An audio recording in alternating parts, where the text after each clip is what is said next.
वीतराग विज्ञान नमुताहि जाते भये अरहंतादि महान। करि मंगल करि हो महा ग्रंथ करन के काज। जाते मिले समाज सब पावे निज पद राज। पावे निज पद राज। इस भवतरु का मूल एक जानहु मिथ्या भाव। ताको करि निर्मूल अब करिए मोक्ष उपाव। करिए मोक्ष उपाव। मोक्ष मार्ग प्रकाशक नामक ये ग्रंथ है। आचार्य कल्प पंडित प्रवर टोडरमल जी साहब की यह अनुपम रचना। कल हमने यहाँ उपदेश का स्वरूप इस प्रकरण को प्रारंभ किया था और बहुत मार्मिक शब्दावली पंडित जी साहब ने प्रयोग की कि इस जीव का यदि कोई भला होता है, उपकार होता है, तो वो उपदेश से ही होता है। कि यदि किसी जीव का भला करना हो तो दान दे करके, पैसा दे करके, भोजन करा करके उसका उपकार नहीं किया जा सकता। सिर्फ एक ही उपाय है किसी भी व्यक्ति का उपकार करने का, और वो उपाय है उपदेश। और वो उपाय है तत्वोपदेश। वो उपाय है जिनवाणी का उपदेश, मोक्ष मार्ग का उपदेश, वस्तु स्वरूप का उपदेश। क्योंकि इससे शांति मिलती है। किसी भी व्यक्ति को बुखार हो रहा है, तबीयत खराब है, बीमारी है, अब उस व्यक्ति को उपदेश से शांति मिल सकती है, दवा से नहीं। माने दवा होवे तो गारंटी नहीं है कि उस व्यक्ति को सुख मिलेगा, क्या शांति मिलेगी। दवा से शांति की गारंटी नहीं है। लेकिन जो शांति की चर्चा जिनागम में की है, वो कहा है उसे तत्वोपदेश दो। उसे ये बात समझा दो कि तुम देह से भिन्न चैतन्य तत्व हो। जिसने अपने आप को देह से भिन्न चैतन्य मान लिया, जिसने अपने आप को देह से भिन्न चैतन्य स्वीकार कर लिया, समझ लीजिए आप उसके लिए उपदेश मिल गया और शांति मिल गई। सच्ची दवा है उपदेश। दवा भी होती है, और दवा के होने के साथ साथ में वो जो दवा दी जा रही है उसके साथ में उपदेश। अनेक बार ऐसे प्रसंग बनते हैं, घरों में देखते हैं हम, बीमार पड़े हुए बुजुर्ग अम्मा जी को बहू दवाई भी दे रही है और देते देते कह भी रही है, ये ले लेना, पड़ी है दवाई। क्या लेते क्यों नहीं हो, उठते क्यों नहीं हो? तो भाई ये सारा भाषा का ही खेल है। यदि भाषा बिगड़ी हुई है तो आप ये समझ लीजिए वो दवा काम नहीं आएगी। वो दवा भी तभी काम आ सकती है जब आपके वचन बराबर हो। मीठे वचन दो। मीठे वचन, मीठे वचनों के साथ में यदि दवा दी गई है तो वो दवा काम करेगी। माने उपदेश साथ में हो, विनम्र भाषावली साथ में हो, तो फिर वो काम करती है। ऐसी बात यहाँ कह रहे हैं। मिथ्या दृष्टि जीव है। अब हमें लगता है ये व्यक्ति दुखी है कपड़ों के बिना, तो कपड़े दे दो इसको तो सुखी हो जाएगा। लेकिन कपड़ों से सुखी होते हो तो हमारे महामुनिराज बहुत दुखी हो जाने चाहिए। इससे सिद्ध होता है कि कपड़ों से सुख दुख का संबंध नहीं है। यदि भोजन कराने से सुख होता हो तो 10-10 दिन के, महीने महीने भर के उपवास करने वाले मुनिराज कितने दुखी हो जाएंगे। यदि भोजन से सुख होता हो तो, भोजन से शांति मिलती हो तो। लेकिन ये कह रहे हैं न तो कपड़ों से शांति मिलती है, न भोजन से शांति मिलती है, न अन्य किसी प्रकार के दान से किसी का उपकार होता है। एकमात्र उपकार है मिथ्या दृष्टि जीवों को मोक्ष मार्ग का उपदेश देना। और यही उपकार गणधराधिक भी करते हैं। गणधराधिक परमात्मा भी यही उपकार करते हैं। इसी तरह की बात जगत के जीवों को बताते हैं। देखिए क्या कह रहे हैं यहाँ। 4 प्रकार के अनुयोगों द्वारा जिनागम में उपदेश दिया गया है। प्रथमानुयोग, कर्णानुयोग, चरणानुयोग और द्रव्यानुयोग। ये 4 अनुयोग हैं। 268 नंबर का पेज है, 268 नंबर पेज, 8वां अधिकार है। जहाँ अपनी चर्चा कल छूटी थी उसी चर्चा को कुछ और आगे बढ़ा रहे हैं। देखिए क्या क्या कह रहे हैं यहाँ इसी चर्चा के अंतर्गत। जिन मत में उपदेश 4 अनुयोगों के द्वारा दिया है, जिनेंद्र भगवान के मत में जो भी उपदेश दिया है वो उपदेश 4 अनुयोगों के माध्यम से दिया हुआ है।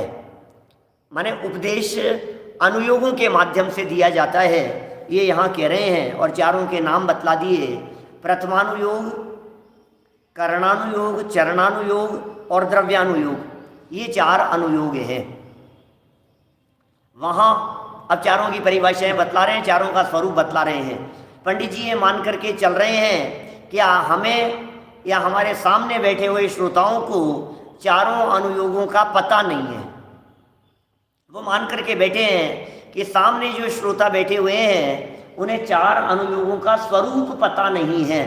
तो अत्यंत संक्षेप में चारों अनुयोगों की परिभाषा एक एक लाइन में बता दी है। ठीक है ना। देखिए क्या कह रहे हैं यहाँ पर। चारों अनुयोगों की परिभाषा बतलाते हुए पहली लाइन में प्रथमानुयोग की परिभाषा बतलाई है, फिर दूसरी लाइन में करणानुयोग की, फिर चरणानुयोग और फिर द्रव्यानुयोग की। एक प्रकार से मैं ये कह सकता हूँ ऐसे नए लोगों के लिए ये चर्चा है कि उपदेश का पता तो लगे कि अनुयोग होते क्या हैं। हमें मालूम ही नहीं है कि प्रथमानुयोग क्या होता है। अनेक लोग तो प्रथमानुयोग को सिर्फ ये समझते हैं कि प्रथम अनुयोग। साहब ये क्या है? बोले प्रथम अनुयोग सबसे पहले पढ़ने लायक है। प्रथम माने पहला। तो यद्यपि इस तरह की भी व्याख्याएं कई जगह पर शास्त्रों में की है, प्रथम का अर्थ पहला भी किया गया है, लेकिन यहाँ प्रथम का अर्थ अव्युत्पन्नमति या प्रथम का अर्थ कुछ इस तरह का आगे करेंगे। यद्यपि टोडरमल जी साहब चर्चा पुण्य पाप के फल की चर्चा होगी। तुच्छ बुद्धि जीवों को समझाने के लिए जिस तरह से पतासे में रख करके दवाई दी जाती है बीमार व्यक्ति को या बालकों को, उस तरह का कार्य इस प्रथमानुयोग में होता है। वहाँ तीर्थंकर, वहाँ माने कहाँ? चारों अनुयोगों में वहाँ तीर्थंकर, चक्रवर्ती आदि महान पुरुषों के चरित्र का जिसमें निरूपण किया हो वह प्रथमानुयोग है। थोड़ा सा स्टैंड डिस्टर्ब कर रहा है।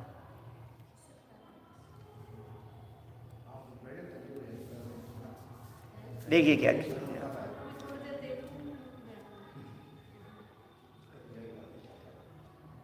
वहां तीर्थंकर, चक्रवर्ती आदि महापुरुषों के, माने तीर्थंकरों के, चक्रवर्ती के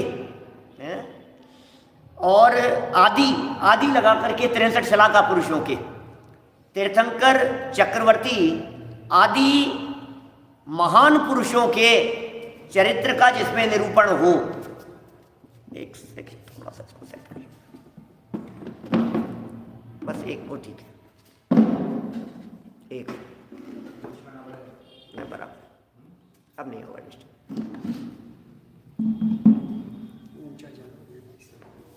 हाँ, थोड़ा सा स्टैंड डिस्टर्ब कर रहा था, कोई बात। देखिए चर्चा क्या चल रही है। प्रथमानुयोग के आधार पर यहाँ हम बात कर रहे हैं और टोडरमल जी साहब ने इस प्रथमानुयोग की बहुत सरल परिभाषा हमारे सामने प्रस्तुत कर दी, जिसमें सरल भाषा में कह दिया कि जहाँ तीर्थंकरों की चर्चा हो, चक्रवर्तियों की चर्चा हो, उनके जीवन चरित्र की चर्चा हो, उनके संदर्भ में कहानी सुनाई गई हो।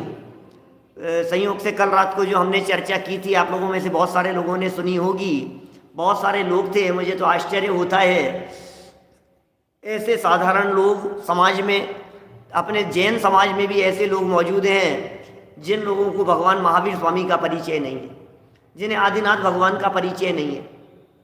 मैंने इतनी बात कही कल रात को कि वो जो शेर की पर्याय में थे ना, और 2 मुनिराजों ने उपदेश दिया था, इतनी बात भी पता नहीं थी। अब आप सोचिए क्या स्थिति है। मैंने कहा महावीर भगवान ने अपने मोक्ष मार्ग की शुरुआत, मोक्ष मार्ग में कदम शेर की अवस्था में रखे थे और पार्श्वनाथ भगवान ने अपने जीवन के उद्धार करने का कार्य हाथी की पर्याय से शुरू किया था। अब इतनी भी जानकारी नहीं है तो क्या करें, क्या क्या समझाएं फिर सामने बैठे हुए लोगों को। तो ये टोडरमल जी कह रहे हैं भैया तुम कथाएं पढ़ो, तुम कहानियां पढ़ो, तुम जीवन चरित्र पढ़ो, कौन होते हैं तीर्थंकर, कौन होते हैं चक्रवर्ती, कैसा होता है उनका जीवन, क्या माने उनका जीवन चरित्र किस प्रकार का होता है, उनके जीवन में घटनाएं किस प्रकार की घटी हैं और उन्होंने अपने जीवन का निर्माण किस प्रकार से किया है, उन घटनाओं और परिस्थितियों को किस प्रकार से झेला है, कितना बल मिलता है इस प्रथमानुयोग को देखने से। ये प्रथमानुयोग की कहानियाँ बहुत बड़ा बल प्रदान करती है एक आत्मार्थी व्यक्ति के लिए, संबल प्रदान करती है मोक्ष मार्ग में कदम रखने के लिए, उत्साह जागृत होता है, प्रेरणा मिलती है, पाप के उदयजन्य परिस्थितियों में सहज रहने के लिए बल प्रदान करती हैं ये प्रथमानुयोग की कहानियाँ। यहाँ बहुत सरल शब्दों में कह दिया, महापुरुषों के चरित्र का जिसमें निरूपण हो। इसमें 24 तीर्थंकर भी आ जाएंगे, 12 चक्रवर्ती भी होंगे, 9 नारायण भी होंगे, 9 प्रतिनारायण भी होंगे, 9 बलभद्र भी होंगे,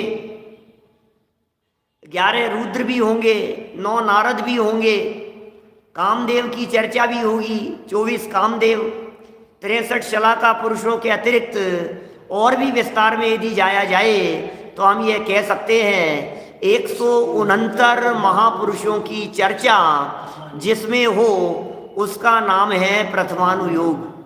उन महापुरुषों के जीवन चरित्र का जहाँ निरूपण किया हो उसका नाम है प्रथमानुयोग। बहुत दूर का कथन करता है प्रथमानुयोग, कैसा जैसे पेट में दर्द बादलों के जोर से हुआ है। हमारे टोडरमल जी के मंदिर में प्रवचन किया करते थे पंडित संतोष जी झांझरी जी साहब, और वे चारों अनुयोगों के बहुत उत्कृष्ट विद्वान थे। वे कहा करते थे प्रथमानुयोग के संदर्भ में, बोले इतना स्थूल उपचार होता है प्रथमानुयोग का, ऐसी प्रथमानुयोग की शैली होती है, बादलों के जोर से पेट में दर्द, बस। अब कहीं कोई लिंक नहीं है और इतना मोटा मोटा कथन करना है कि बस समझ लो कुछ भी कारण बताना है क्या। तो ऐसी चर्चा प्रथमानुयोग की है महापुरुषों के जीवन चरित्र वाली। लेकिन एक स्टेप आगे चल कर के यदि बात करें तो बात बदल जाती है। बादलों के जोर से यदि पेट में दर्द हुआ है तो बादलों का जोर तो तुम्हारे ही नहीं पूरे गांव के ऊपर था क्या, सबके पेट में दर्द होना चाहिए था, अकेले तुम्हारे ही क्यों हुआ क्या, औरों के क्यों नहीं हुआ, पूरे गांव में क्यों नहीं हुआ, पूरे नगर में क्यों नहीं हुआ। तो फिर वो कहता है नहीं बादलों का जोर तो था ही थोड़ा सा, लेकिन क्या घर में उड़द की दाल बनी थी क्या, और वो थोड़ी सी ज़्यादा खाने में आ गई तो इसलिए पेट में दर्द हो गया। तो पेट में दर्द का कारण इतने दूर बादलों की बात की जावे, ये ऐसी चर्चा तो प्रथमानुयोग की है। लेकिन जैसे ही वो इतने दूर से बात बदलकर अपने पेट तक आ जावे, खाने पीने तक आ जावे, चर्या तक आ जावे, वो जवाब देने वाला था चरणानुयोग। क्या माने प्रथमानुयोग ने जो बात कही थी उसे चरणानुयोग ने काट दिया और बात सत्य प्रतीत होने लगी कि बात तो सही है भाई साहब, पूरे गांव के तो नहीं हो रहा है और हमारे ही हो रहा है, और हमारे घर में उड़द की दाल बनी थी तो खान पीन से संबंध हो गया। ये बात हो गई चरणानुयोग की। लेकिन जब चरणानुयोग ने यह बात कही तो अपने स्तर पर, अपने लेवल पर यह बात सत्य तो प्रतीत होने लगी थी। लेकिन एक और अनुयोग सामने से खड़ा हो गया, उसने कहा अरे रे क्या बात करते हो, यदि उड़द की दाल खाने से पेट में दर्द हुआ है तो तुम्हारे ही क्यों हुआ, पत्नी के क्यों नहीं हुआ, तुम्हारे ही क्यों हुआ, बच्चों के क्यों नहीं हुआ, परिवार में तो और भी लोग हैं, सबके होना चाहिए था, दाल तो सबने खाई थी। तो फिर कर्णानुयोग जवाब देता है कि भैया तेरे ही पाप कर्म का उदय था, इसलिए तेरे पेट में दर्द हुआ है। कितना सरल भाषा से एक एक अनुयोग अपनी अपनी बात कहता चला जाता है। अपेक्षाएं हैं, अपेक्षा नहीं समझें तो विरोध खड़े हो जाते हैं, और अपेक्षाओं को समझ लेवे तो किसी प्रकार का कोई विरोध नहीं रहता है। प्रथमानुयोग ने बहुत दूर की बात कही, चरणानुयोग समेट करके आचरण तक ले आया, खान पीन तक ले आया, और करणानुयोग उस बात को भी एक स्टेप आगे बढ़ाकर अपने कर्म के उदय तक ले आया कि जो दर्द हुआ है वो तेरे ही पाप कर्म के उदय से हुआ है। पत्नी के पाप कर्म का उदय नहीं था, बच्चों के पाप कर्म का उदय नहीं था, इसलिए जिसके कर्म का उदय जैसा होगा उसे वैसा कष्ट भोगना ही होगा, ये करणानुयोग का कहना है। लेकिन जब करणानुयोग अपनी बात कह करके चला गया तो फिर द्रव्यानुयोग सामने उपस्थित हुआ, और द्रव्यानुयोग ने आकर के ये कहा कि भैया सुनो सुनो, क्या बादल तो बहुत दूर की बात है, खान पीन और आचरण की चर्चा भी बाहर ही रह गई है, कर्म का उदय भी जड़ है। क्या तुम्हारे दुख और तकलीफ का कारण कर्म का उदय भी नहीं है।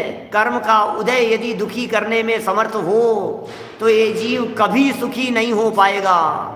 तुम्हारे पेट दर्द का कारण पाप कर्म का उदय नहीं है, इस पेट को अपना मानना है।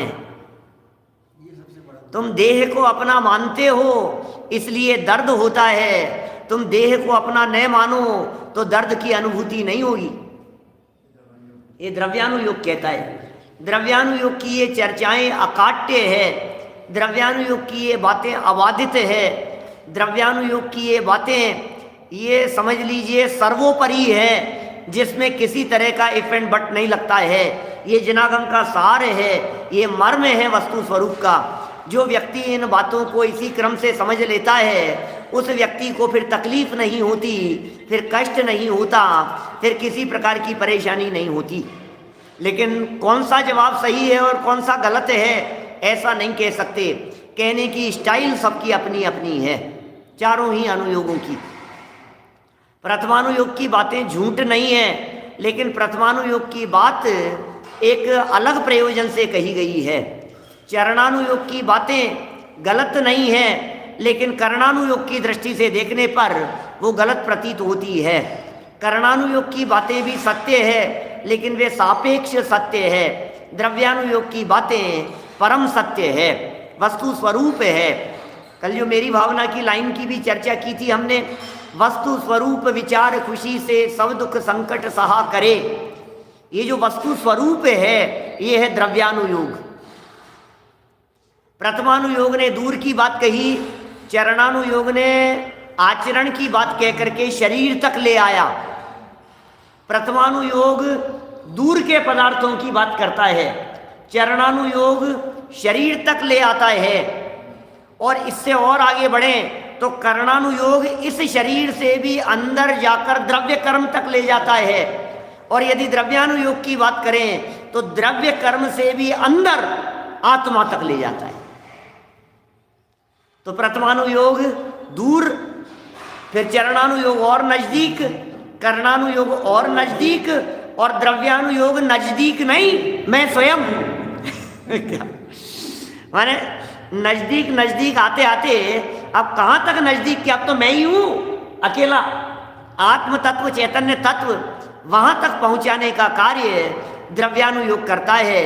इन सब की बड़ी अद्भुत कथन शैली है। सुनील जी साहब, चारों अनुयोग बराबर बात करते हैं, किसी को झूठा नहीं कहना। मैं जब इनके झूठ सच की चर्चा चलती है तो मैं सीता देवी को सामने ले आता हूँ,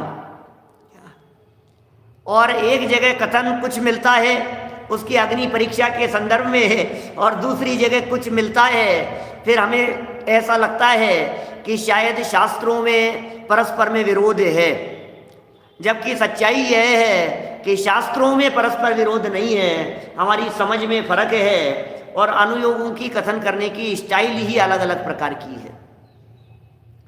स्टाइल को समझ लेवे तो विरोध नहीं लगता है, और स्टाइल नहीं समझ में आवे तो हमें ऐसा लगता है एक अनुयोग कुछ कह रहा है, दूसरा अनुयोग कुछ और कह रहा है।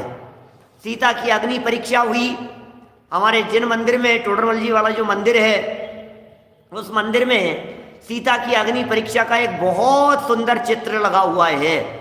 पूरे विश्व में कहीं नहीं है ऐसा चित्र। बहुत प्राचीन चित्र है अग्नि परीक्षा का, और बहुत सुंदर उसमें भाव प्रदर्शित किए हुए हैं। और वहाँ दिख रहा है कि इधर अग्नि परीक्षा हुई, कुंड लगा हुआ है, और पूरे गांव वासी, अयोध्या वासी चारों तरफ खड़े हुए हैं, और सीता अग्नि के कुंड में कदम रख रही है।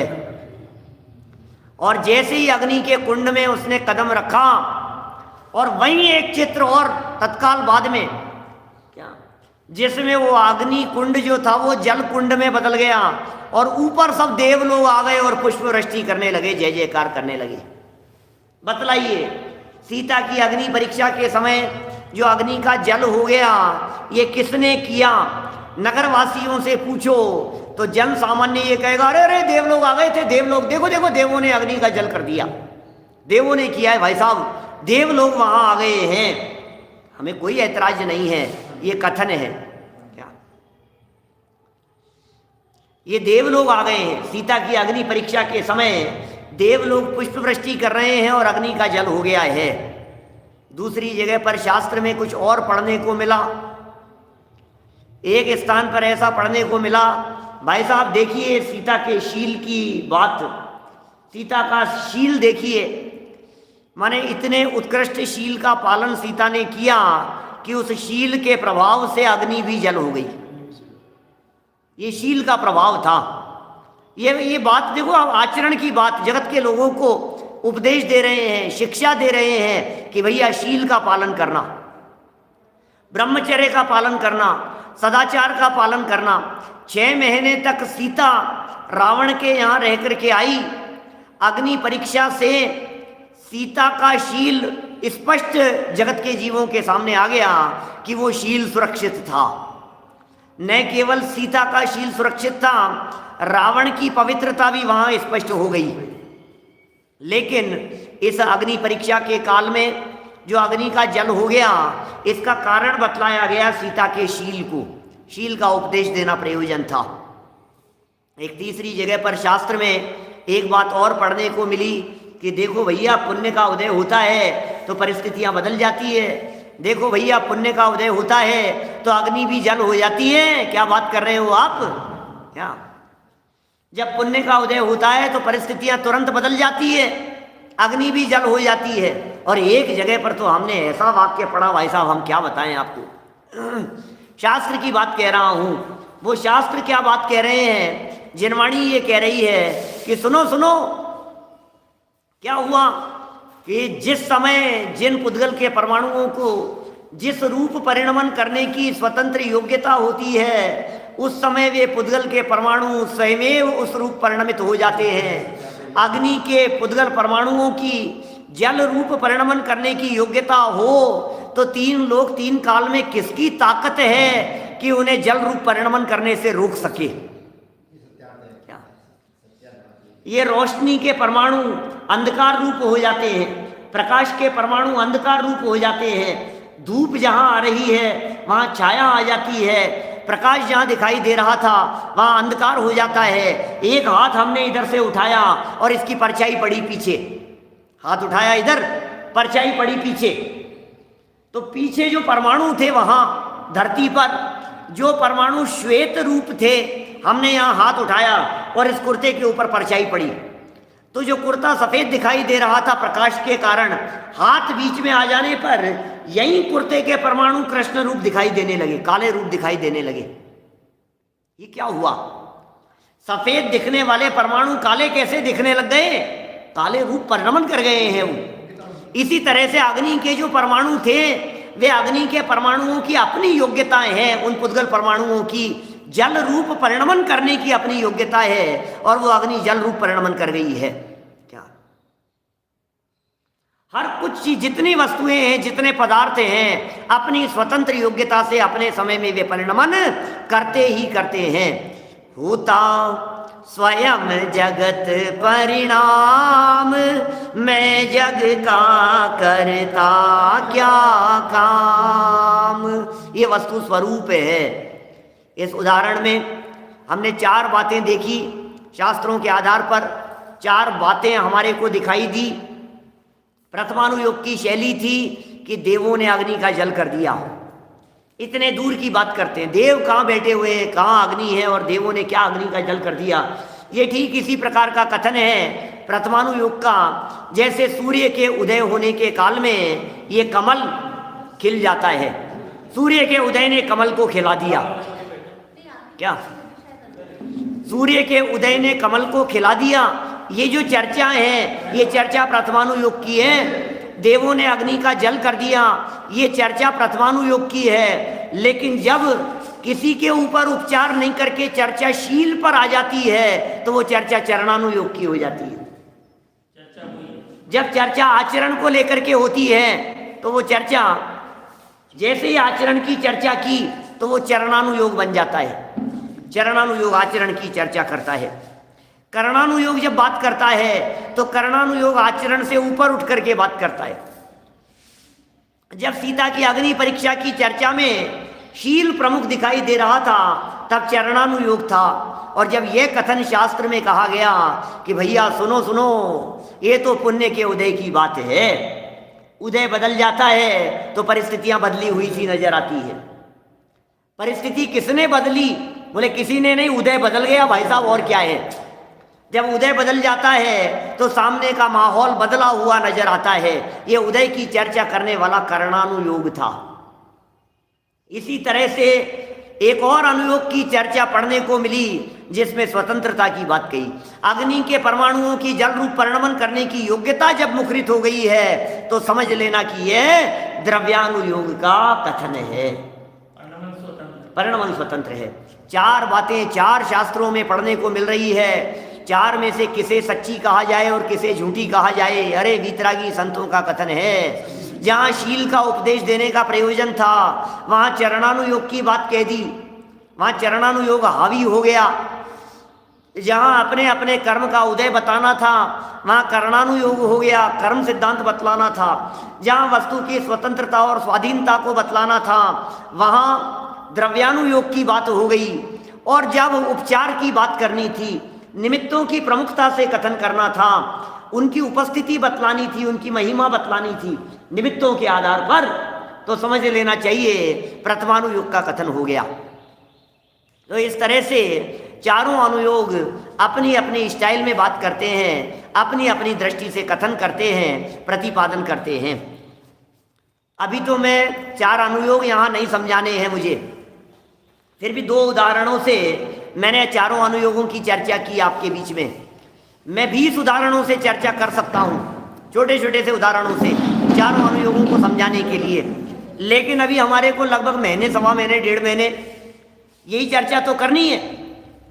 लगभग 15-20 दिन, 25 दिन, जितना भी चलेगा मुझे आइडिया नहीं है, लेकिन समझ लीजिए आप महीना भर तक हम अनुयोगों की चर्चा करने वाले, चारों अनुयोगों की ही बातें करने वाले हैं। और यदि विशेष रूप से चारों अनुयोगों की जैसी चर्चा मैंने इन 2 उदाहरणों के साथ में की है, इन्हीं 2 उदाहरणों को साथ में लेकर और भी अनेक उदाहरणों के माध्यम से हमारा 4 अनुयोग के ऊपर प्रवचन उपलब्ध है YouTube पर। आप वहाँ यदि उसे सुनेंगे तो आपको और भी विस्तार से पौन घंटे, 1 घंटे में चारों अनुयोगों की चर्चा, एक मोटी मोटी चर्चा कि आखिर ये 4 अनुयोग क्या हैं, ये जानने को मिलेगा। और वही बहुत स्थूल मोटी मोटी चर्चा पंडित जी साहब यहाँ एक एक लाइन में कर रहे हैं, एक एक लाइन में बता रहे हैं। पहली लाइन में प्रथमानुयोग की मानो परिभाषा बतला दी। प्रथमानुयोग कहते किसे हैं, किसे कहें प्रथमानुयोग? बोले वहाँ तीर्थंकर, चक्रवर्ती आदि महान पुरुषों के चरित्र का आदि कह करके 63 शलाका पुरुष शामिल कर लिए और महान पुरुषों शब्द और प्रयोग कर दिया। इसका मतलब समझ लीजिए टोडरमल जी की भी कथा यदि सुनाई जाएगी, जीवन चरित्र बतलाया जाएगा तो वो प्रथमानुयोग कहलाएगा।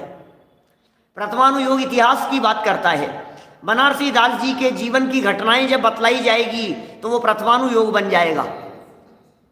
इंद्रभूति गौतम के जीवन चरित्र के बारे में बतलाएंगे तो वो प्रथमानुयोग बन जाएगा।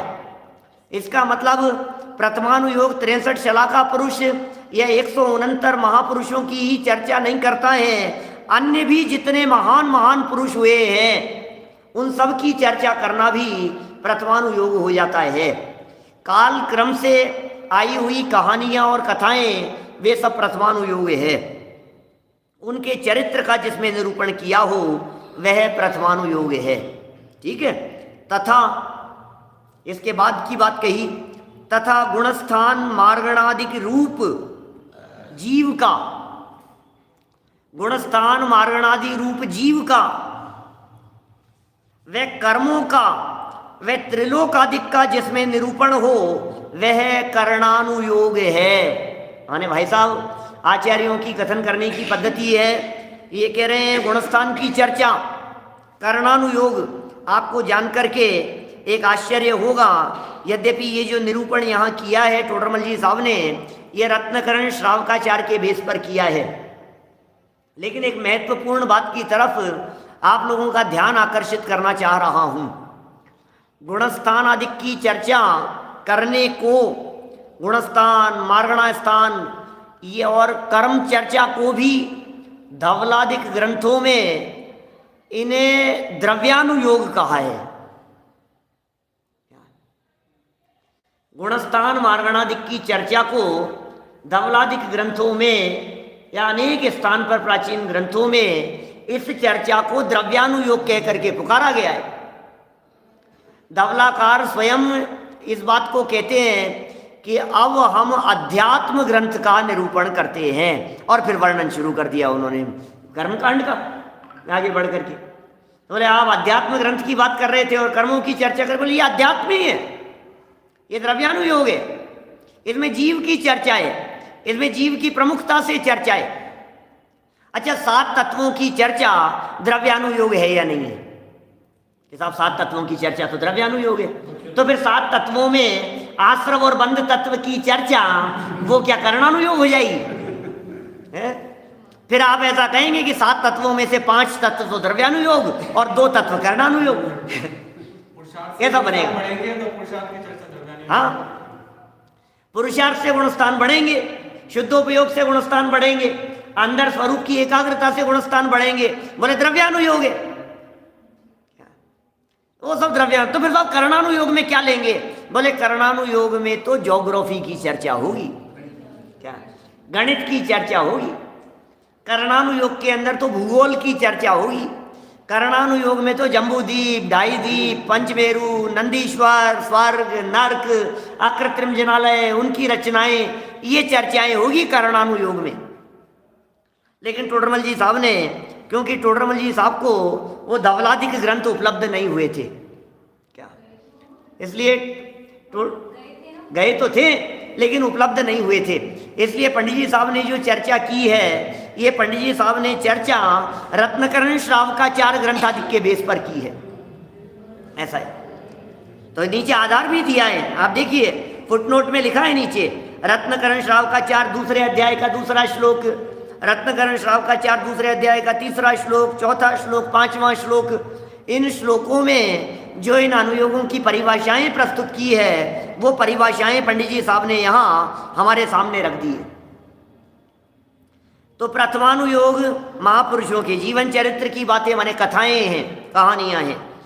फिर तथा गुणस्थान मार्गणादि रूप जीव का, ये जीव का गुणस्थान मार्गणादि रूप जीव का, वह कर्मों का, वह त्रिलोकादिक का जिसमें निरूपण हो वह करणानुयोग है। आगे चलकर के बहुत व्याख्याएं इन सब में होने वाली है। टोडरमल जी साहब क्योंकि जब अनुयोगों के प्रयोजन की चर्चा करेंगे, फिर उनके विधान की बातें बतलाएंगे, तो फिर एक एक अनुयोग का स्वरूप और अच्छे से स्पष्ट होगा। सामने से पूछ रहे हैं 169 महापुरुषों में कौन कौन आते हैं। आप महापुरुषों के नाम देखेंगे, उनकी पदवियां देखेंगे, तो आप अपने आप गिन लेंगे कि 169 हो गए हैं। 24 तीर्थंकर, 12 चक्रवर्ती, 9 नारायण, 9 प्रतिनारायण और 9 बलभद्र या बलदेव जिन्हें कहते हैं। ये तो हो गए 63। इन 63 के अतिरिक्त अब 24 तीर्थंकरों के माता पिता वे भी महापुरुषों की श्रेणी में आते हैं।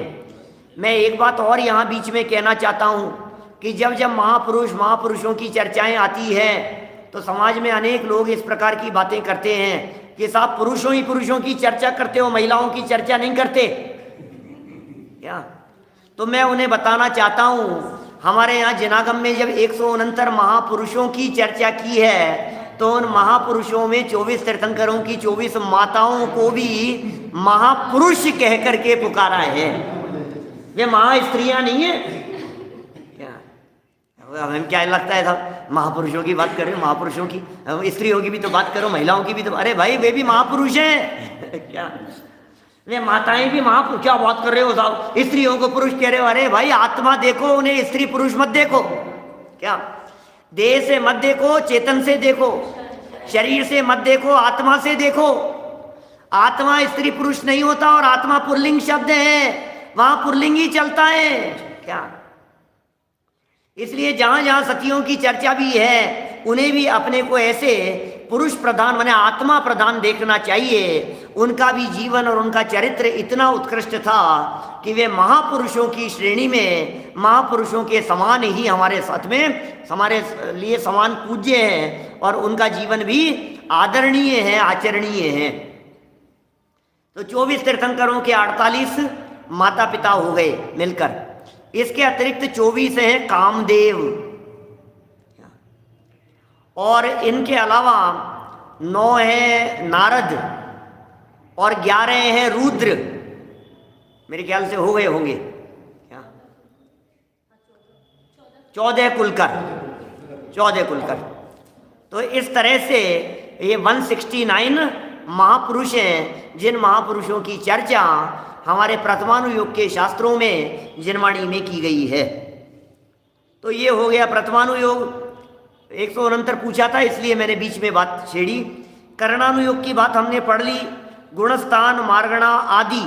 इसका मतलब गुणस्थान, मार्गणा, फिर जीव समास, फिर पर्याप्तियाँ, फिर प्राण, ये सब 20 प्ररूपणाओं की चर्चाएं जो की है धवलादि ग्रंथों में, वो सब बातें लागू होगी। सब बातें तो समझ में आ गई है, लेकिन 2-3 लोग सामने से पूछ रहे हैं कुलकर का मतलब क्या है। भाई नारायण, प्रतिनारायण, बलभद्र ये तो सब सुने थे, कामदेव भी सुने हैं जो बहुत रूपवान हो, ये भी सुना है हमने, और तीर्थंकर और माता पिता सब सुने हैं, चक्रवर्ती भी हम जानते हैं। लेकिन कुलकर क्या होते हैं? ये कुलकर होते हैं जो कुल परंपरा से होते हैं, वे कुलकर कहलाते हैं। कुल परंपरा भी है और कुल परंपरा के साथ में उनका महापुरुषपना इस तरह से भी घटित किया गया है कि जगत में व्याप्त विरूपताओं को, परेशानियों को, प्रॉब्लम्स को सॉल्व करने का जिन्होंने बीड़ा उठाया और जगत में लोगों की समस्याओं को जिन्होंने दूर किया, वे कुलकर कहलाए। विशेष रूप से वे समस्याएं भोग भूमि का काल समाप्त होने पर उठी हुई समस्याएं थी क्या। तीसरा काल जब समाप्त हो रहा था और कल्प वृक्ष जब समाप्त हो रहे थे, तो कल्प वृक्षों के समाप्त होते होते जैसे जैसे कल्प वृक्ष समाप्त होते रहे, अब सूर्य चंद्रमा दिखने लग गए। पहले तो कल्प वृक्षों का प्रकाश था, तो समस्याएं खड़ी हो गई। अब कौन इसका समाधान करेगा? तो एक एक महापुरुष कुल परंपरा से समस्याओं का समाधान करते रहे। इन सब की चर्चा मैंने कालचक्र में की है, आप वहाँ से जान सकते हैं। 14 कुलकर और कौन कौन सी समस्या का समाधान उनके माध्यम से किया गया है, विस्तार से वहाँ उनका वर्णन है। अभी समय सीमित है, 2 अनुयोगों की चर्चा और पढ़ कर के बात को हम विराम देंगे। 5 मिनट का समय हमारे पास में शेष बचा है।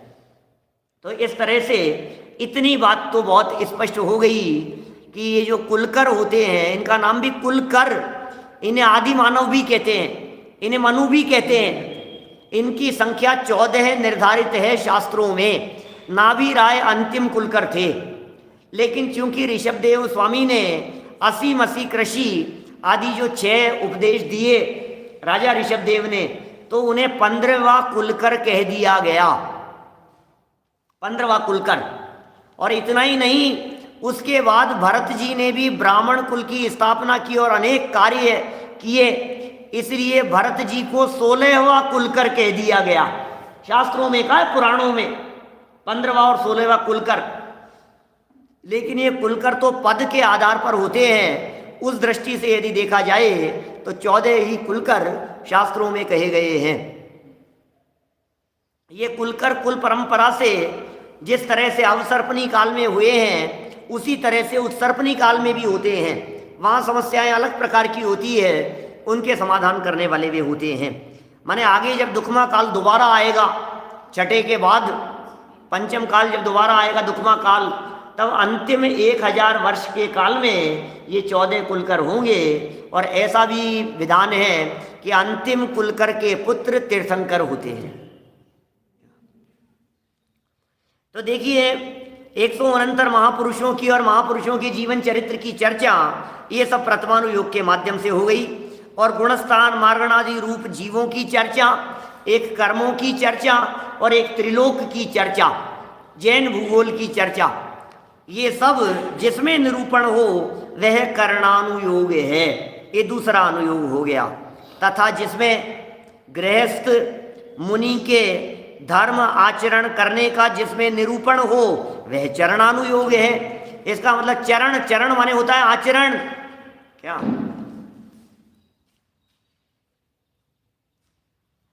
आचरण, चरण माने आचरण।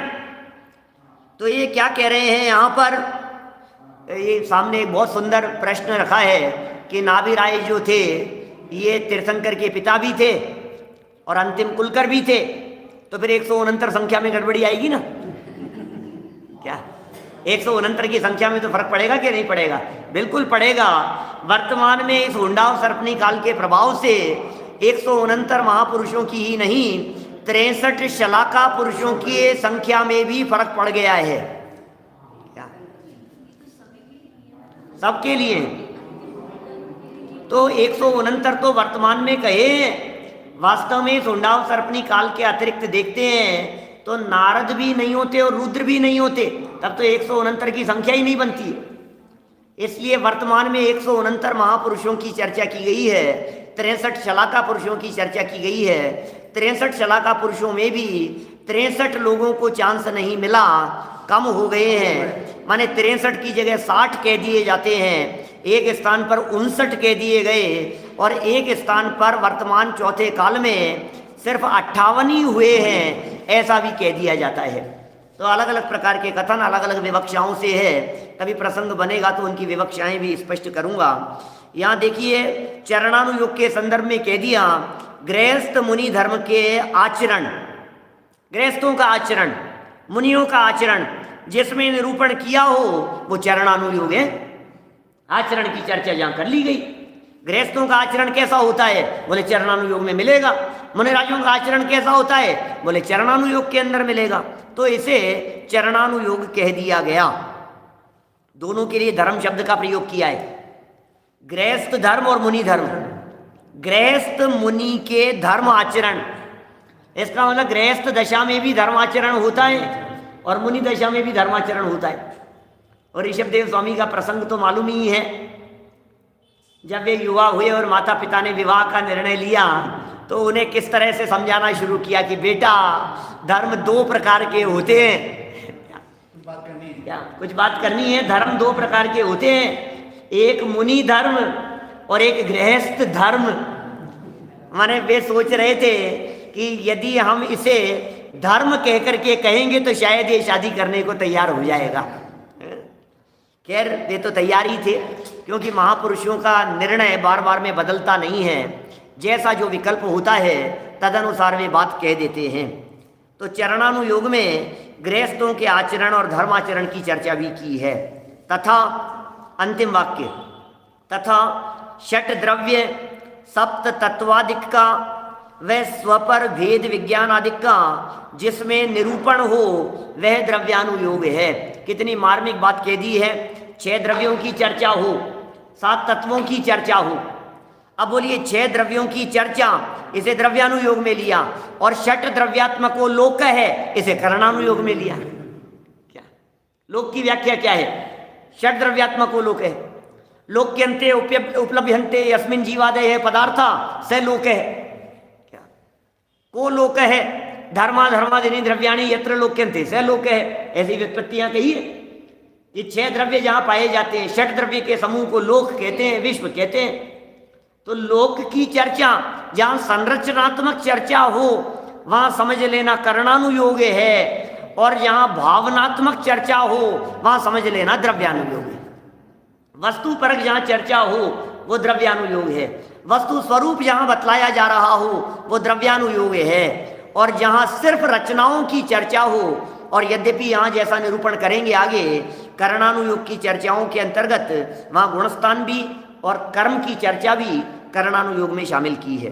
ये कह रहे हैं षट द्रव्य सप्त तत्वादिक का व स्वपर भेद विज्ञान का, ये मूल प्रयोजन है द्रव्यानुयोग का।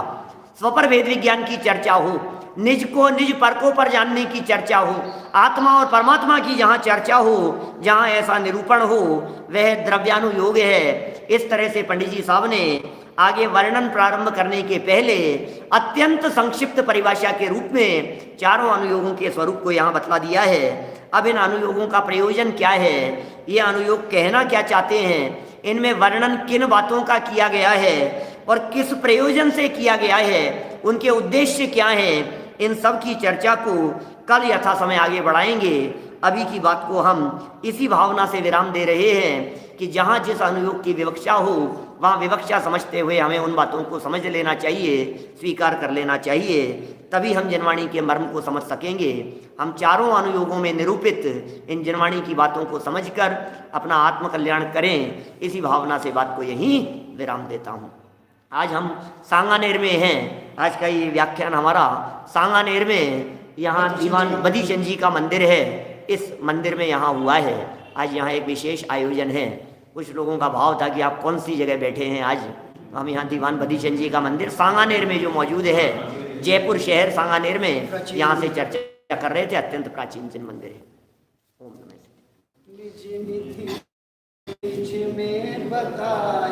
यह अनंत उपकार है उसके लिए जिनवाणी माँ को वंदना शत बार है, वंदना शत बार है।